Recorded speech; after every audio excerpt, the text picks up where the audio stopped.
Namo tassa bhagavato arahato samma sambuddhassa. Namo tassa bhagavato arahato samma sambuddhassa. Namo tassa bhagavato arahato samma sambuddhassa. Okay, did everybody get the handouts? There should be 2 handouts. One is the 10 epithets of the Buddha, and the other is the main paradigm of the gradual training. Okay, I guess everybody has gotten. Wait some. There are some people in the back who didn't get the handout.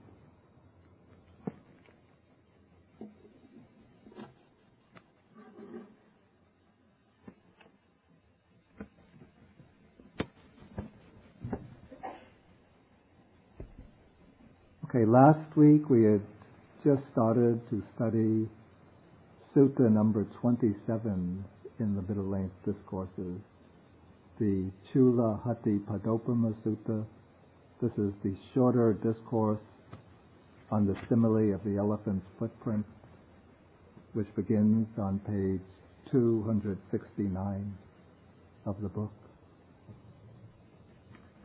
And I'll just summarize what I covered last time.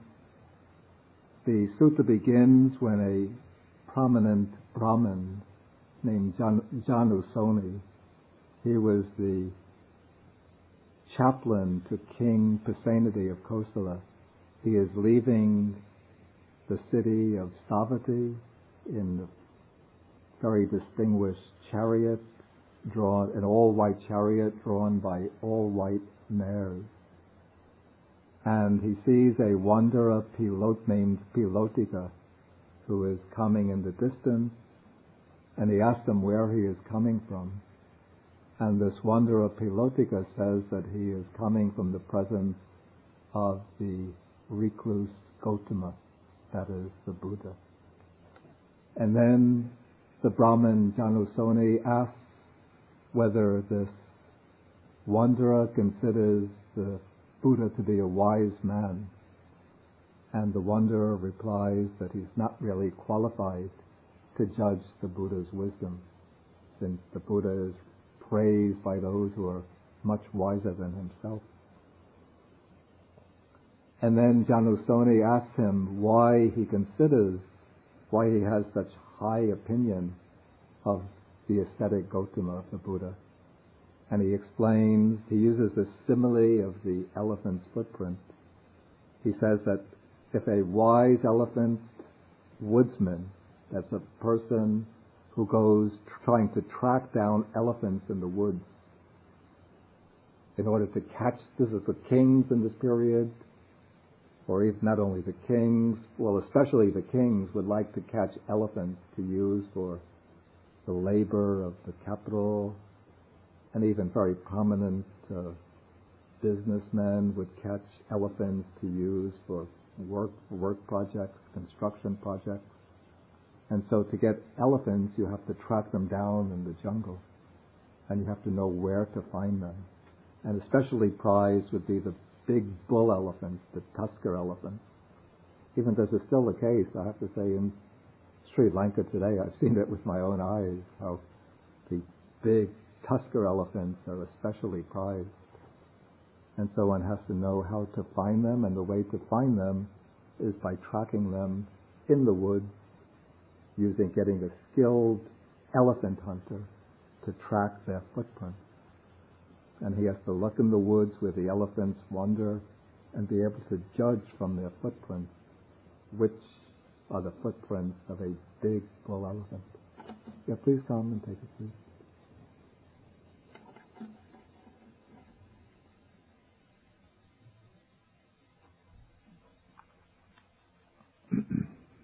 And so now this wanderer is explaining that suppose a wise elephant woodsman were to enter the elephant woods, and he would see there a big elephant's footprint, long in extent and broad across, and he would come to the conclusion, this is a big bull elephant. And so, now he draws the simile, so when I saw 4 footprints of the recluse Gautama, I came to the conclusion that the Blessed One is fully enlightened, the Dhamma, the doctrine, is well proclaimed by the Blessed One, and the Sangha, that's the order of the Buddha's disciples, is practicing the good way. And what are these 4 footprints? First, he has seen certain learned, very accomplished nobles, kshatriyas, members of the aristocratic class, who are knowledgeable about many philosophical doctrines. They make a plan to meet the Buddha, to meet the ascetic Gautama, and try to trip him up in debate. But when they go to meet him and try to set traps and trick him, instead of setting their traps, they listen to his discourse and become converted to his teaching. And the same thing happens with very skilled, wise, learned Brahmins. They listen to his teaching and they become converted. Also, learned householders, skilled in the doctrines of others, they want to engage him in debate. They go to listen to him and they get converted and become his followers.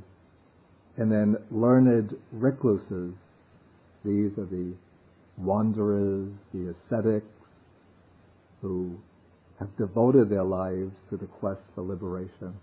They think the Buddha is teaching a wrong doctrine. They want to debate with him. They listen to his discourse, and they realize that he is teaching the true way to enlightenment and liberation. And then they become monks under him, follow his teaching, and reach the final goal through his instruction. So, these, according to this wanderer, these are the 4 footprints of the ascetic, of the recluse Gautama, on the basis of which he has full confidence that this ascetic Gautama is indeed the fully enlightened one. Okay, when this was said, then the Brahman Janusoni gets down, pays homage to the Buddha, just in his own mind. He's not in the presence of the Buddha, but with his own mind, he extends his hands in salutation in the direction of the Buddha's monastery and says, "Honored Namo Tassa Bhagavato Arahato Sammasambuddhassa," 3 times. And he says, maybe sometime, he expresses the wish, maybe sometime I might meet Master Gautama and have some conversation with him. I think that's as far as we got last time. Now we're on page 271, paragraph 9. Okay, and now apparently sometime, maybe a little later, the Brahman Janusoni has made it a point to go to the Blessed One. Of course, the Buddha's main monastery was at the Jeta's Grove. This is the park donated by the wealthy householder Anathapindika.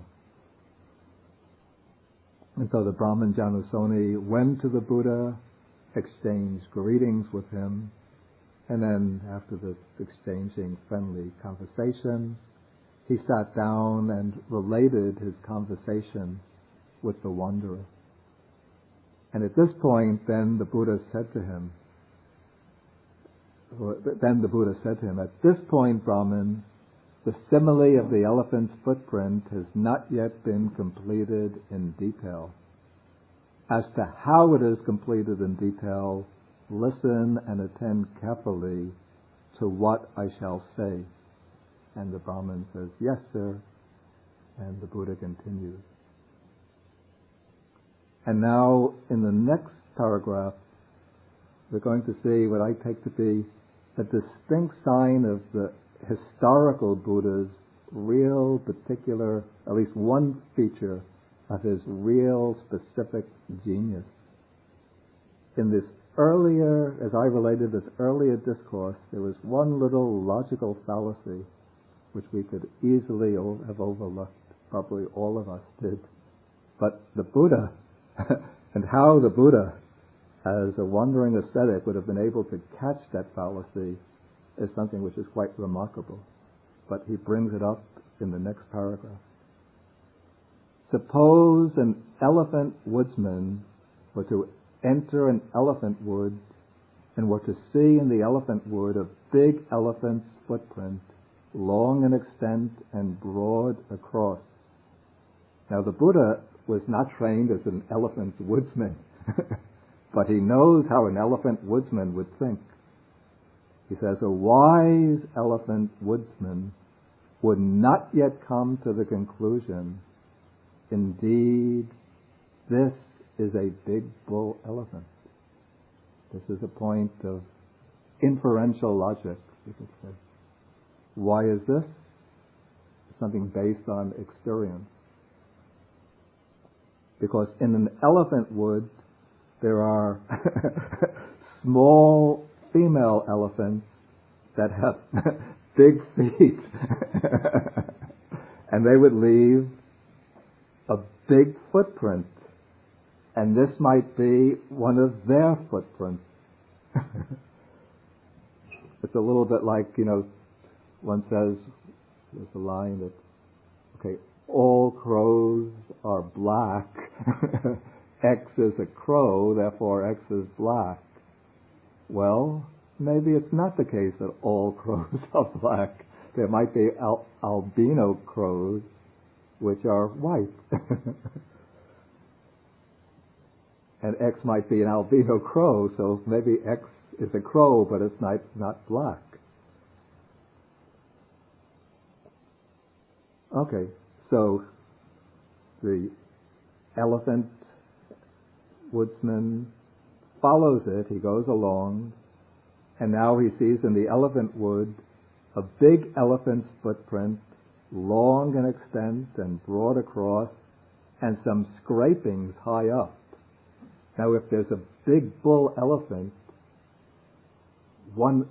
a further telltale sign would be that there are scrapings high up, because the elephant, when it goes through the jungle, it will scrape against the high trees and leave scraping marks against the trunks of the trees. So one might conclude there's a big bull elephant here. But a real sharp-minded elephant hunter wouldn't draw that conclusion right away. For he knows that here the translation is a little defective. Let's see. Some scrapings high up. A wise elephant woodsman would not yet come to the conclusion, indeed, this is a big bull elephant. The translation says, why is that? In an elephant wood there are tall she-elephants that have prominent teeth. I mean, that's, I think, the best one could do in the translation, but the way the Pali reads, it seems like this is a particular type of elephant. It's not just that there are some elephants that have prominent type, but it's a particular type of elephant with prominent teeth. And they leave, well, they have big footprints, and they might be scraping against the tops of the trees with their prominent teeth. It's not necessarily the case that they're big bull elephants scraping against the tree. Okay, so the elephant hunter goes a little further,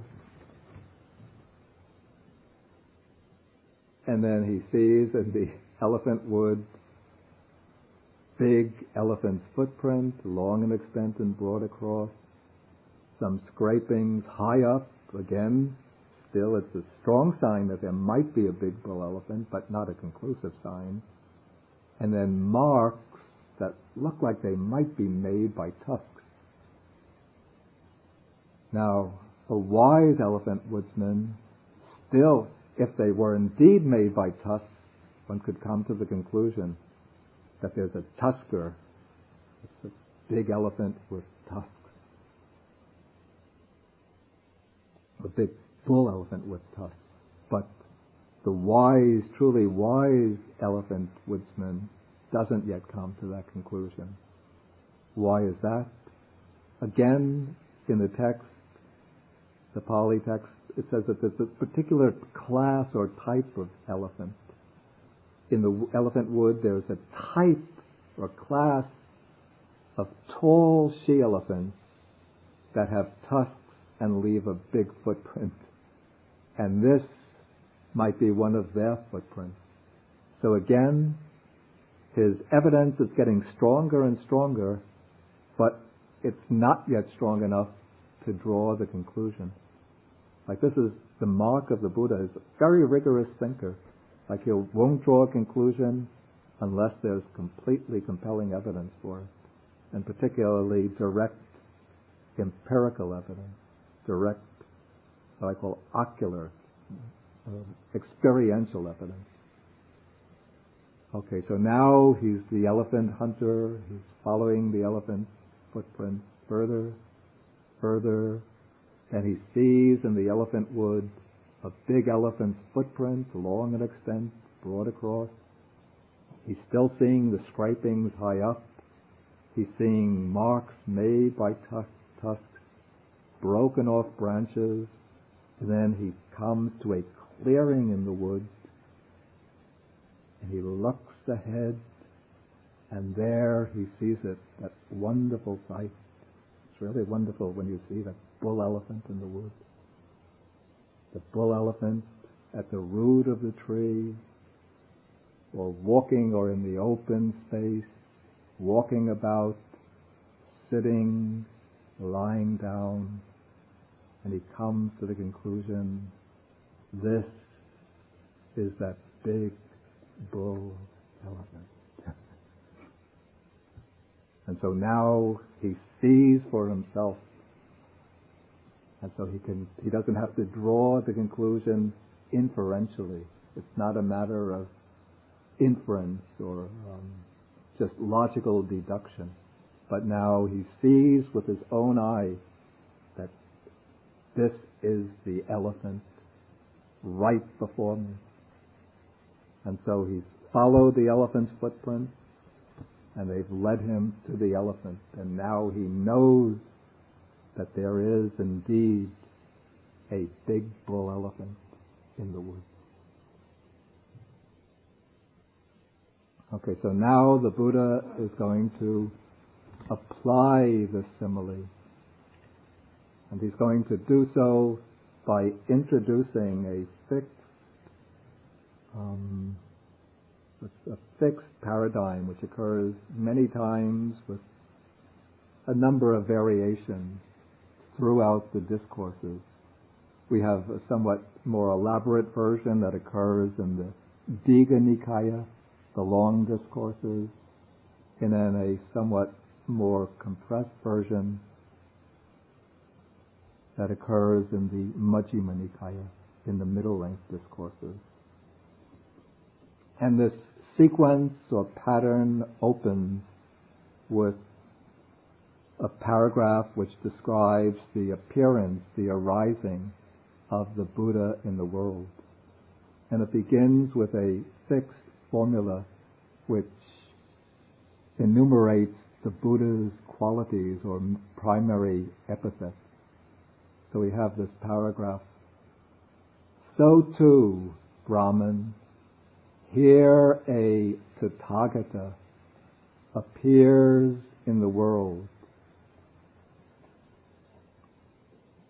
accomplished, fully enlightened, perfect in true knowledge and conduct, sublime, knower of worlds, incomparable leader of persons to be tamed, teacher of gods and humans, enlightened, blessed. Okay, this is a very, very important little statement which compresses into one sentence many of the most important qualities or characteristics that describe the Buddha. And so the commentators have elaborated upon the meanings of these terms at great length. We've come across this paragraph or this sentence earlier when we've gone through the suttas in the previous section last year. But I didn't want to elaborate upon the meanings of these terms at that point because I wanted the class to gather a certain momentum before I explain them at length. But now I think it's the appropriate time to do so. Okay, so first we take the word Tathagata. The word Tathagata is the word that the Buddha uses most often with reference to himself. Whenever he is referring to himself, not so much as an individual historical person, as the person Gautama, but rather when he's referring to himself as a Buddha, as a fully enlightened one, then he uses this word Tathagata. And the exact meaning, the exact original meaning of the word, I have to say, is really not known and not understood. But the whole Buddhist tradition has given very elaborate explanations of it. In later Buddhist tradition, we have the explanation that Tathagata, you have in Chinese the word Ru Lai. We have the explanation that Tathagata is the one who comes from suchness. But the idea of suchness as a kind of philosophical principle is, of course, a later Buddhist concept. It's not intrinsic to the early Buddhist teaching. And then even the Chinese translation, Ru Lai, is a kind of choice out of two possible meanings of the Pali or Sanskrit. Because in Pali and Sanskrit we have a certain type of formation that we call sandhi. Sandhi is the joining of two words to form another word.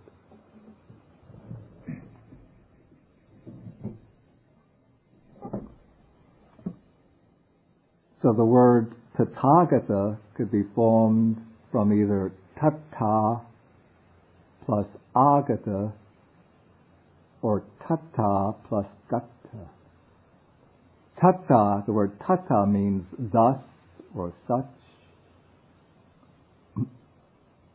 and Agata means come. So Tathagata as Tattha plus Agata would be thus come, the thus come one. That would be the Chinese Ru Lai. But Tathagata could also be Tattha thus plus Gatta, gone. In that case, it could have been Ru Chi.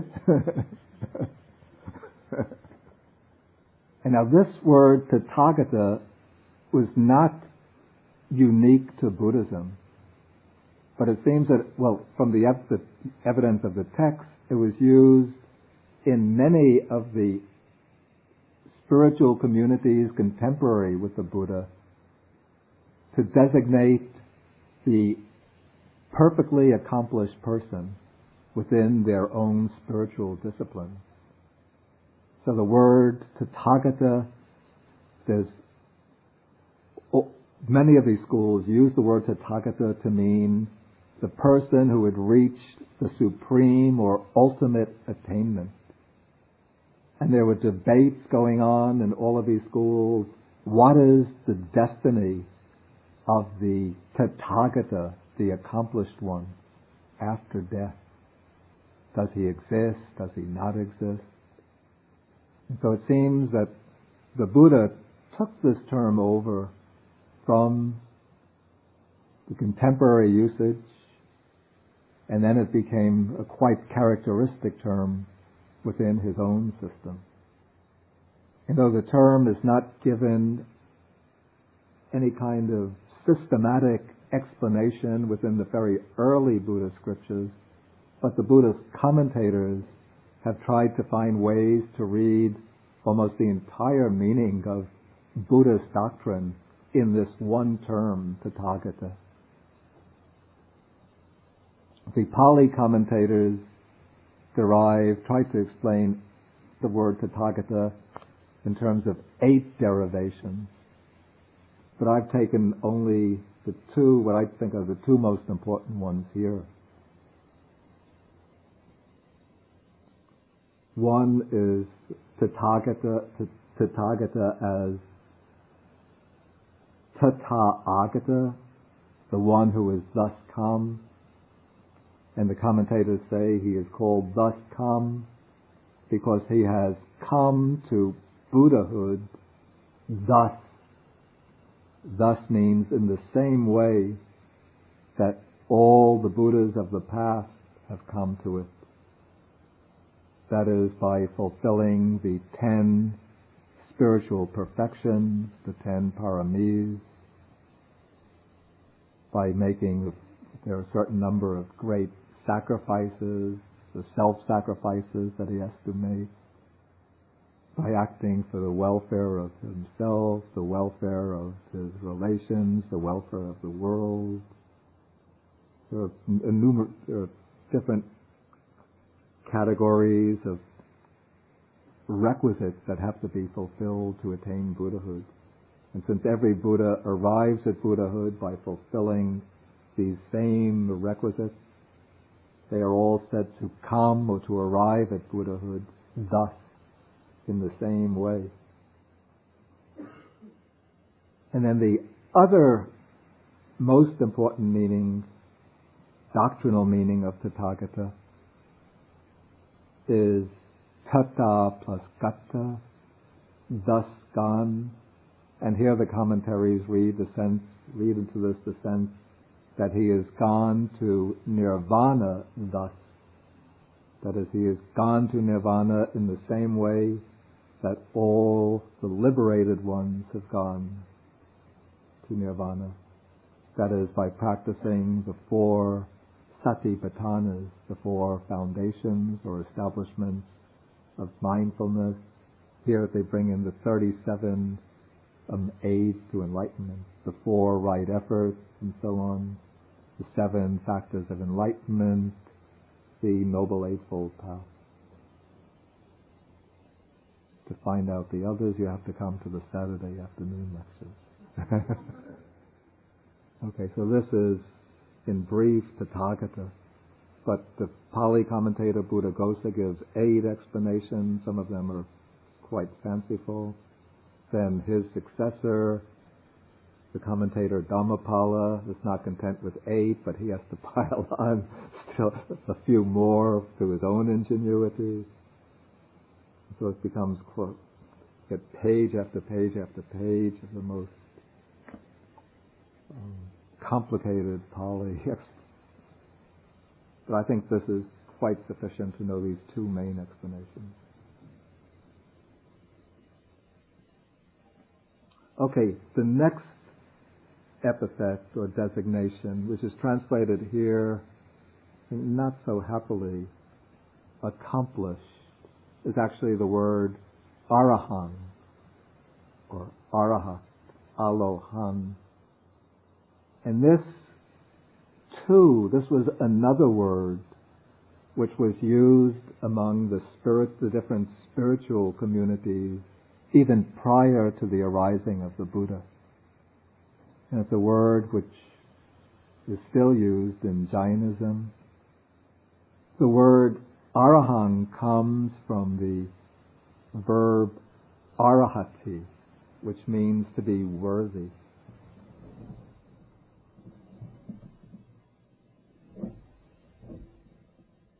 And so the term seems to have arisen from the question, who is truly worthy of respect and veneration?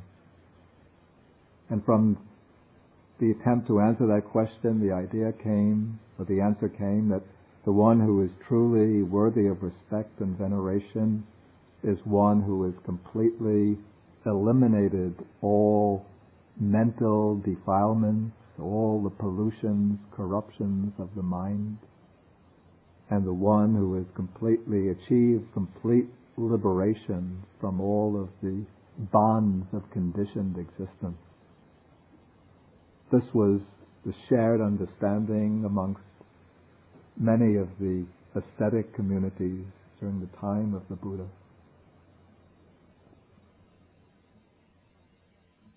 And so when the Buddha arose and claimed to be the Arahant, an Arahant, he wasn't using the term that was a special creation of his own, but he was taking a term that was part of like the common usage, and then giving it meanings which were specific to the doctrinal framework of his own teaching.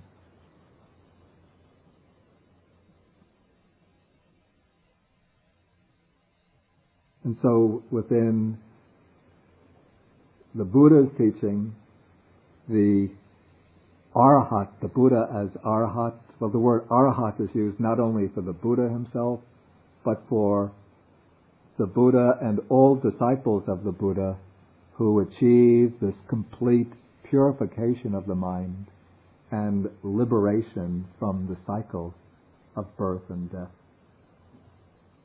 And they are held to be, for this reason, that they are all worthy to receive the veneration, not only of human beings, but even of the devas and brahmas, the gods and the deities. Okay, the next epithet of the Buddha is Samma Sambuddho, which means fully enlightened one, perfectly enlightened one.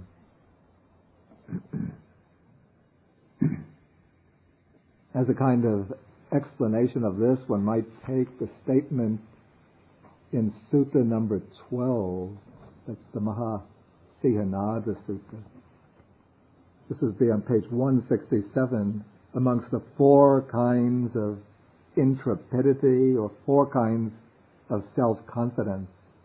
One kind of self-confidence that the Buddha claims, paragraph 23, is he sees no ground on which anyone, any ascetic, Brahmin, God, anyone in the world could accuse him thus, while you claim full enlightenment, you are not fully enlightened in regard to certain things, certain dhammas.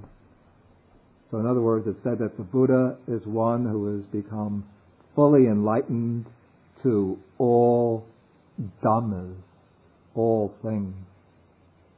What this means is, I have to say, it's a little vague, and of course later commentators come to the conclusion that, in fact, the Buddhist tradition as a whole comes to the conclusion that the Buddha is omniscient, and some say he knows everything, past, present, and future, and even later Buddhist tradition says every hair pore of the Buddha's body knows everything past, present, and future. But whether the Buddha would have known how many deer graze on the lawn of Bodhi Monastery on February 16th, 17th, 2004, I don't know that he would have considered that especially worth knowing. So I would prefer to understand what is meant by knowing all dhammas to mean that he knows all principles relating to everything relevant to the way to enlightenment and liberation. And maybe everything that he is that is important to know, that is in any way relevant to the quest for liberation, anything that will be of benefit to living beings and helpful in guiding them to liberation, will come within the scope of the Buddha's faculty of knowledge. But having said that, I should also add that I'm continually amazed when reading the discourses, just how incredible the range of the Buddha's capacity for composing similes is. To me, that seems to boggle my mind and convince me that if he doesn't know the number of deer on the lawn of Bodhi Monastery, he knows so many things about so many spheres of knowledge that just an ordinary person with an ordinary faculty of knowledge could hardly gather so much information and be able to spontaneously compose similes right on the spot, which work in such intricate detail. That is what continually boggles my mind.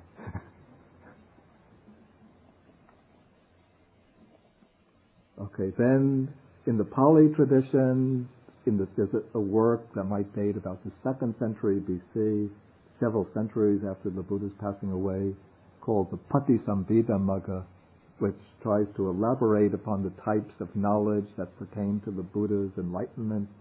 It elaborates a scheme of 72 types of knowledge.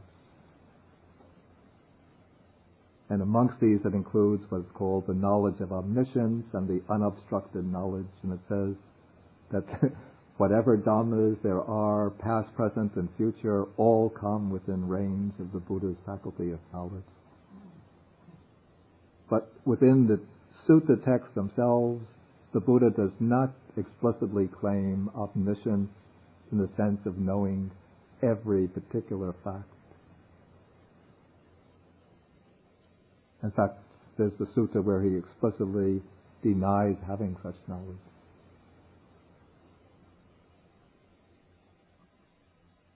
Okay, the next characteristic is the next one, Vijacharana Sampanna, which is translated perfect in true knowledge and conduct. Here, by Vija, knowledge, superior knowledge, is meant the 3 true or higher knowledges that the Buddha attained on the night of his enlightenment. This is the knowledge of the recollection of past lives, the ability to recollect his past lives over many, many aeons of world expansion, worlds of contraction.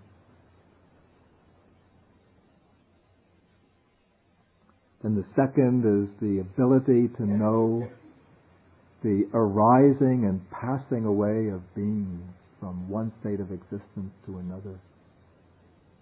That is, he can use his special faculty of vision to look out upon the world and see how, right at the present moment, how beings are passing away, and then how they take rebirth in other realms in accordance with their karma, with their actions, their volitional actions.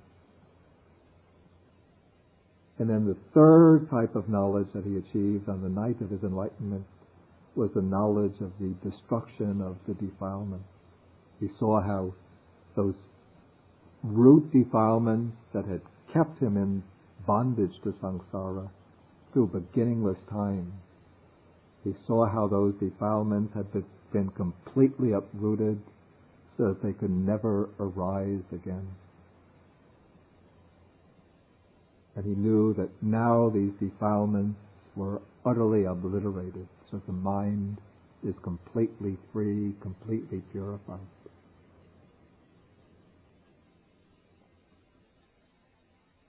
And then the conduct, or the charana, this is explained as there are some sutras which explain what is meant by conduct, and it gives that list of various factors such as the moral restraint, control of the senses, and included amongst conduct, it's not only moral conduct, but also mastery of the various meditative attainments, the jhanas, samadhis, so that the Buddha can enter into any meditative absorption, any concentration, move through all of these samadhis and concentrations freely, according at will.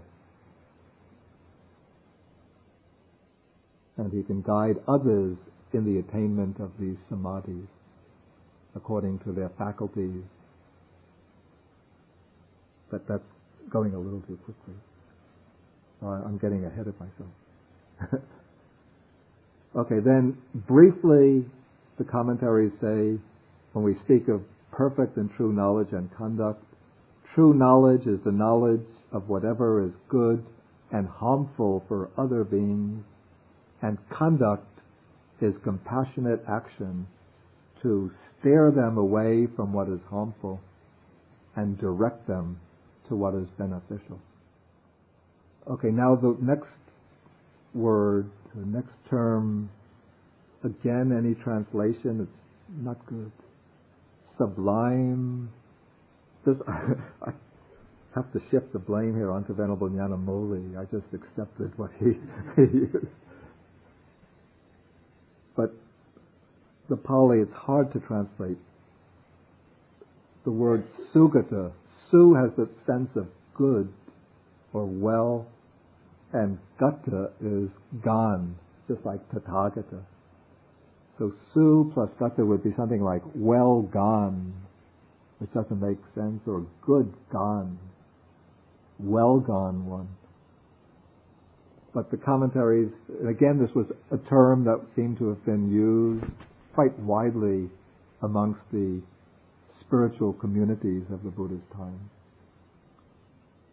And the Pali commentaries understand it as having two implications. One is that he is well gone, in the sense that he has gone along the good path, that is, the Noble Eightfold Path. And second, that he has gone to the good state, that is, he has reached the deathless state, the immortal state, nirvana. I think in my Samyutta Nikaya translation I changed the blind one to fortunate one. Again, it's just an approximation. Well, it's interesting, in medieval India and in like the Hindu doctrinal treatises, when they refer to the Buddhists, they usually refer to them as the Saugatas, the followers of the Sugata. So it seems that they took the Buddha to be known primarily as the Sugata rather than as the Buddha. Okay, next is Loka Vidu, knower of the world.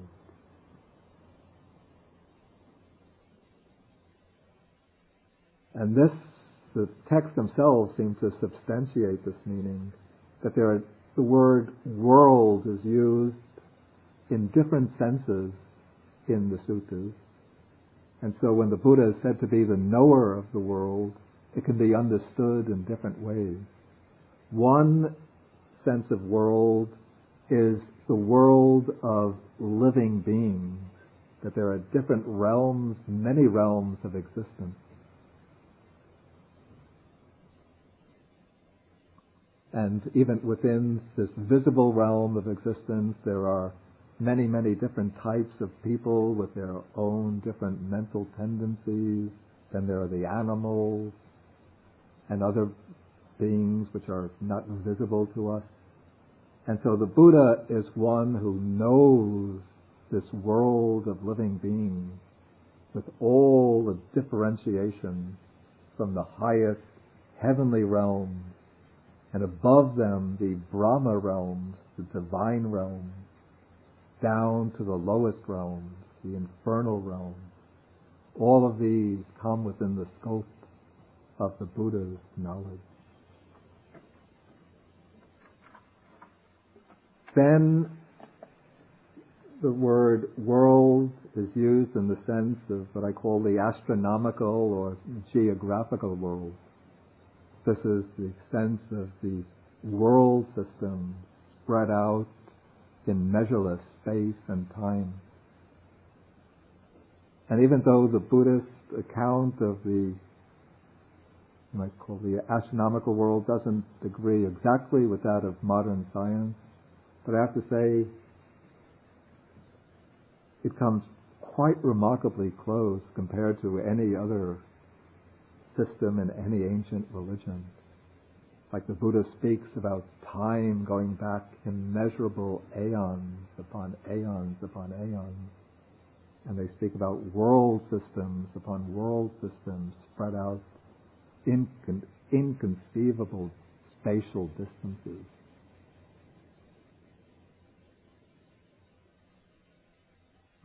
And all of this comes, at least to some extent, within the sphere or domain of the Buddha's knowledge. At least the basic outlines of this astronomical system. That's not all the details.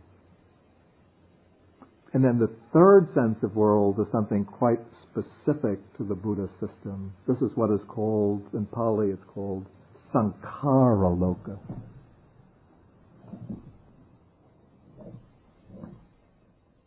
So this is a conception of the world that in a sense reflects the specific Buddhist insight into the nature of existence. That is, we now have the world or existence seen as constituted by different types of component factors, conditioned and conditioning factors, elements, components, impermanent, conditioned and conditioning factors, which are assigned to different schemes of classification that we find running through the suttas, like the Buddha's wisdom or faculty of knowledge, dissects the universe into these different classes of conditioned phenomena, the 5 aggregates: material, form, feelings, perceptions, volitional formations, consciousness.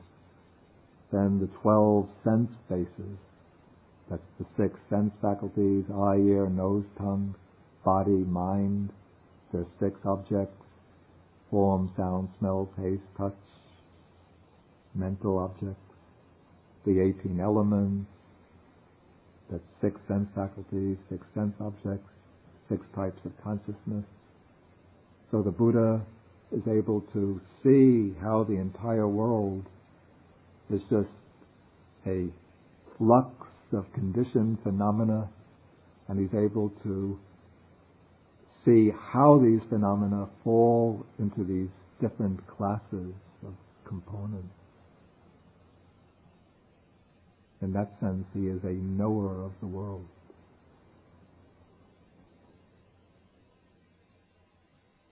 Okay, now it seems to me, this is my understanding, that these first 6 epithets of the Buddha deal principally with the Buddha's personal attainment. Those qualities that pertain to the Buddha and establish him as one who is enlightened, fully enlightened within himself. But now, with the 7th quality onwards, we see the Buddha as one who is enlightened for others. Now, the Buddha's enlightenment, in a sense, spills out towards the world and establishes him in his role as teacher, transformer, and spiritual guide for others. And so we come to number 7. The Buddha is Anuttaro Purisa Dhammasarati. He is the incomparable, again the wording here, leader, it's weak. I like trainer of tameable persons. Because Sarati is the one who drives the chariot, who has to train the horses to lead the chariot. Leader, doesn't really get that full image. And Dhamma is used after Asa Dhamma, that's horses to be trained, and Hatti Dhamma, the elephants to be trained. So when you say Purisa Dhamma, those are persons to be trained, to be tamed and trained.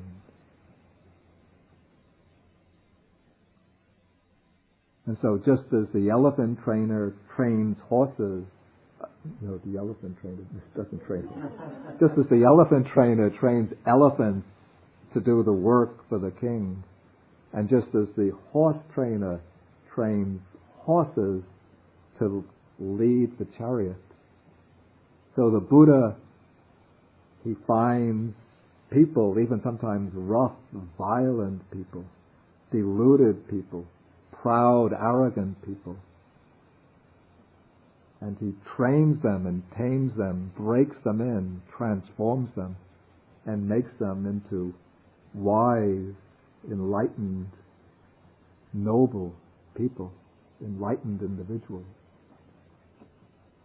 And then to explain this, the text gives various examples, such as the serial killer Angulimala, the proud debater Satchika, and there was even the elephant named Nalagiri who came to the Buddha. He was sent by the Buddha's cousin Devadatta to kill him, and the Buddha, through the radiance of his loving kindness, his metta, transformed the elephant and made him very tame and gentle. Okay, then continuing along this line, we come to 8. The Buddha is Satta Deva Manusanam, teacher of gods and humans, teacher of the Devas.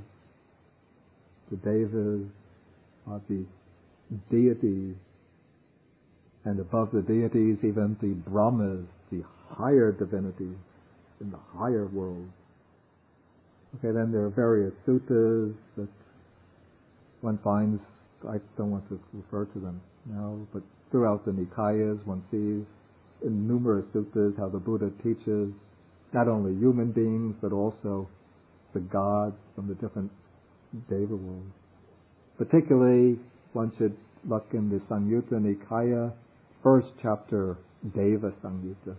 We receive the Devas in the middle of the night when the rest of the world is sleeping, or at least the rest of the part of India where the Buddha is living is sleeping.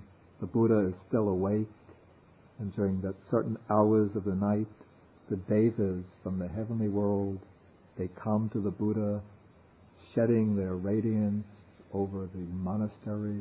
They appear before him, ask their questions, and the Buddha teaches them and answers their questions. And sometimes the Buddha himself will go from the human realm to these higher realms, even the Brahma world, to teach the beings in those worlds. Okay, then the 9th epithet is that by which we know Gautama best. That is Buddha. And then this was the question that came to my mind. If we have Sammasambuddha as the title number 3, perfectly or fully enlightened, then why have Buddha as characteristic number 9? Aren't they the same thing? But what strikes me is that the other preceding characteristics, trainer of tameable persons, teacher of gods and humans, are qualities which establish the Buddha as a teacher and trainer. So Buddha here must be not simply the enlightened one who is himself enlightened, but also one who enlightens others. And the commentary also explains it that way. It says it's not only Buddha is past participle as enlightened, but it also explains it it uses a causative form.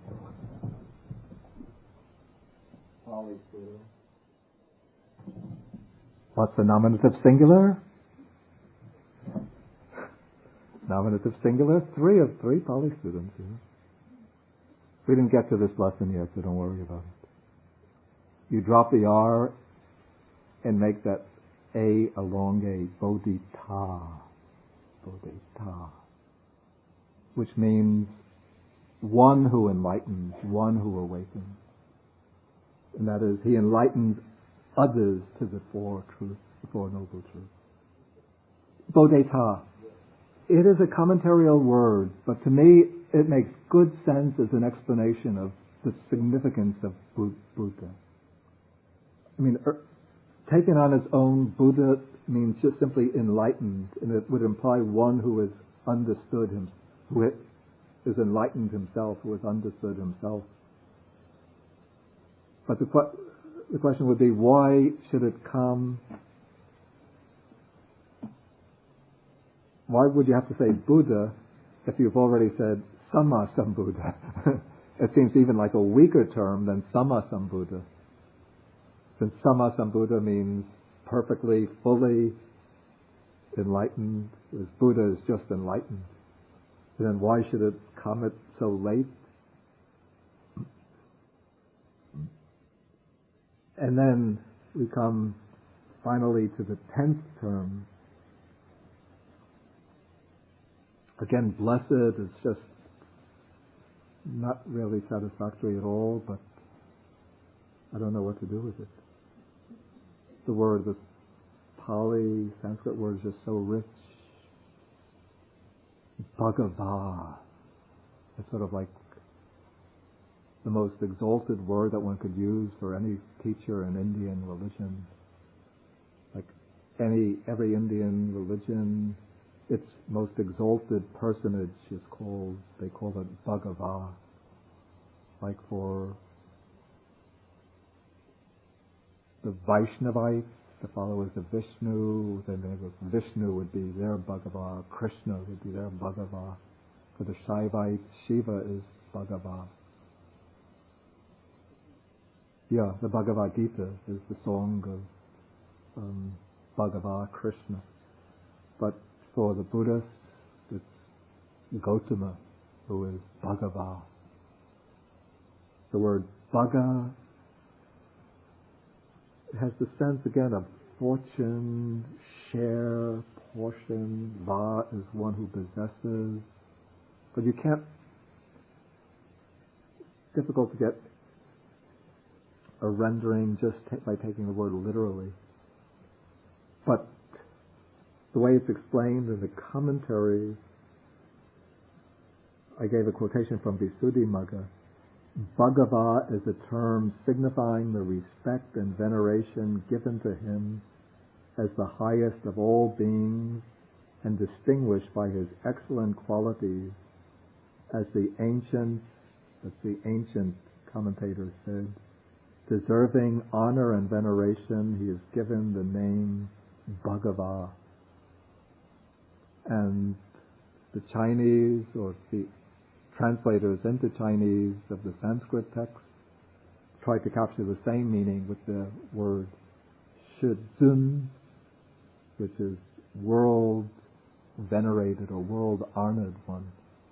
Obviously, both in the southern tradition and northern Sanskrit tradition, they had the same understanding of the word Bhagava, the one who is honored, venerated as the highest of all beings because of his excellent qualities. And then the commentaries, of course, Pali commentaries go on for pages enumerating different qualities to try to show why he is Bhagava. Then they also introduce what I call playful derivations. Like there's a word Bhaga, which means broken. So they say, why is he called Bhagava? Because he is Bhaga Raga. That means he is broken lust. Bhaga Dosa, he's broken hatred. Bhaga Moha, he's broken delusion. Bhaga Sabha Kilesa Bandha, he's broken all defilements, bonds, fetters, pains, underlying mental afflictions, and so on and so forth. This is Goenka. This is the way that he gives this explanation in one of his discourses. Okay, so so this will be the basic talk for this evening. So it's just focused all on one sentence, but I think it's about time to explain all of these qualities of the Buddha that we've come across several times already. Now, if there's any questions, comments, please feel free to speak. Yeah. Asava, the word asava. Yeah, that's the word, again, the exact meaning is somewhat obscure. Okay, the word he's asked about is asava. This is kind of low. Anyway, you know what? I don't know.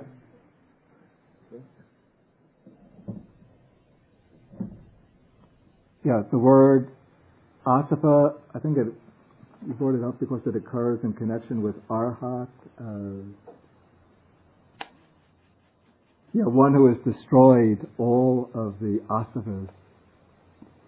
Yeah, so the arhat is called keen asava, which means one who has destroyed the asavas. Now, the word asava comes from that's the prefix, plus the root su, which means to flow. And so from su we get the verb savati, to flow. But the prefix could indicate flow moving in either direction, flowing in or flowing out. And what exactly is intended originally is nobody is exactly sure. But the term was used, again, as a term which was used before the rise of Buddhism. It was used by the Jains. It was used by the Jains before the rise of Buddhism, and the term was taken over by the Buddha to designate the defilements, the most basic defilements that keep the round of samsara moving. We'll actually come to the term. Actually, we're going to come to the word later in the sutta. Maybe let me explain the word when we come to it in the course of the sutta, okay? We come to it towards the end of the sutta, so I'll explain it there. If I give the ending away before we get to it, nobody will come to the rest of the class. Any further questions? Yes. Omniscience, yeah. Do I know which sutta it is? Yeah, it's Majjhima Nikaya number 71. But I have to add to that it's a specific type of omniscience that he denied. If you look at the sutta, it's in the same book, 71.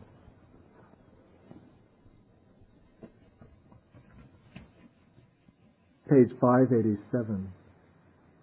Some wanderer named Vacchagotta has heard a report that the Buddha claims to be omniscient and all-seeing, to have complete knowledge and vision, that whether I am walking or standing or sleeping or awake, knowledge and vision are continuously and uninterruptedly present to me. That is, so what he denies is that he has knowledge and vision, or in other words, knowledge,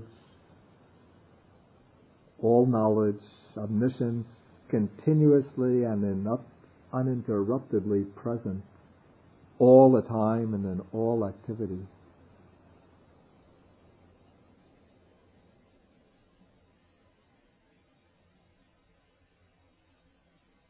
And then he asks whether this is true or whether this is a misrepresentation.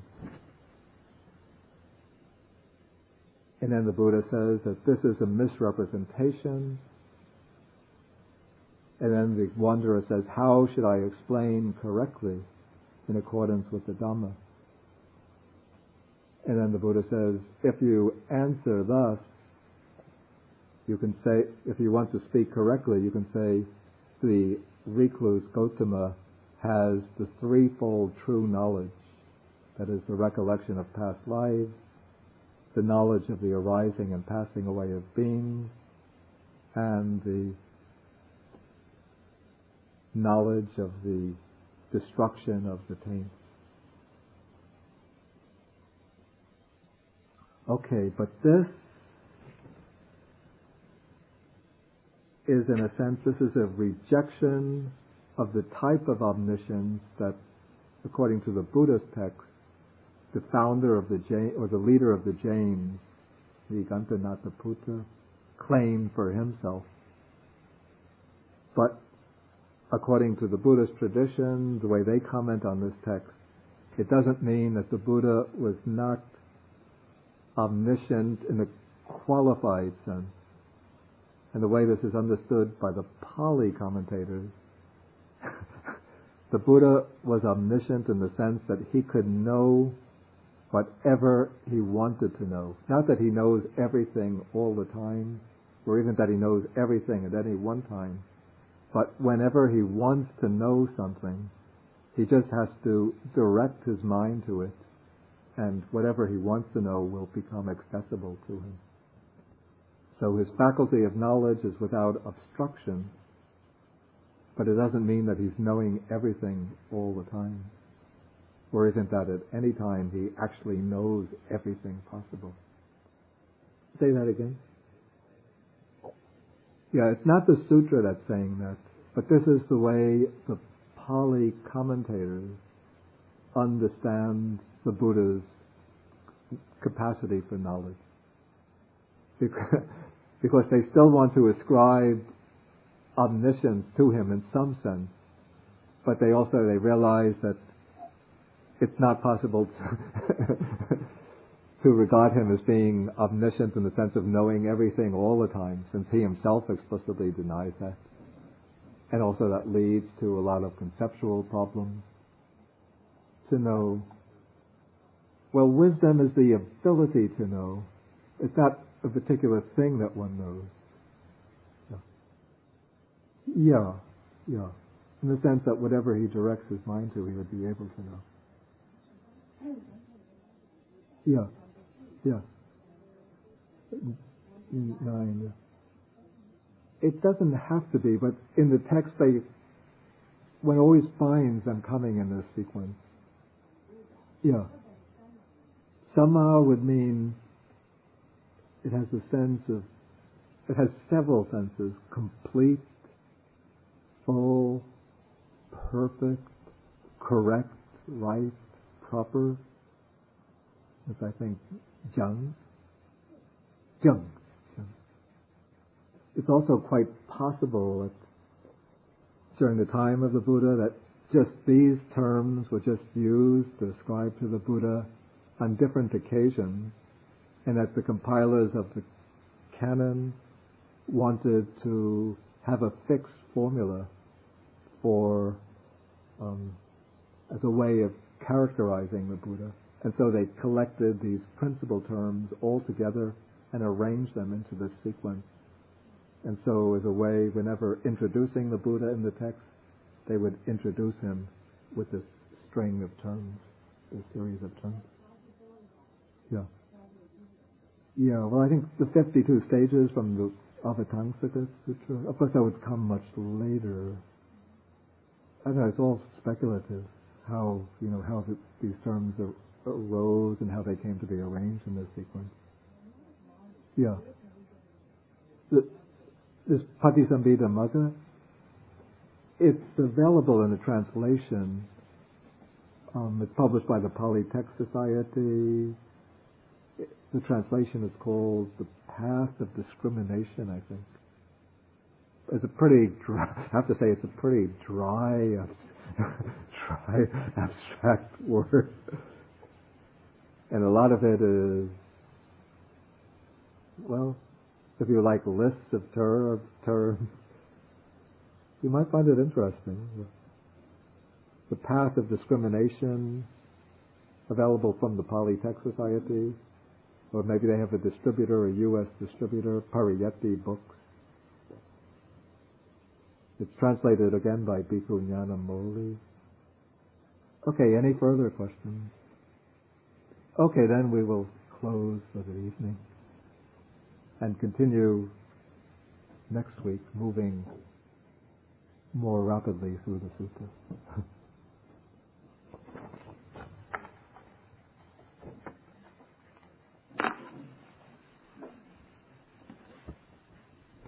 Oh, I have to share the Mass. Okay, we do the dedication of merit.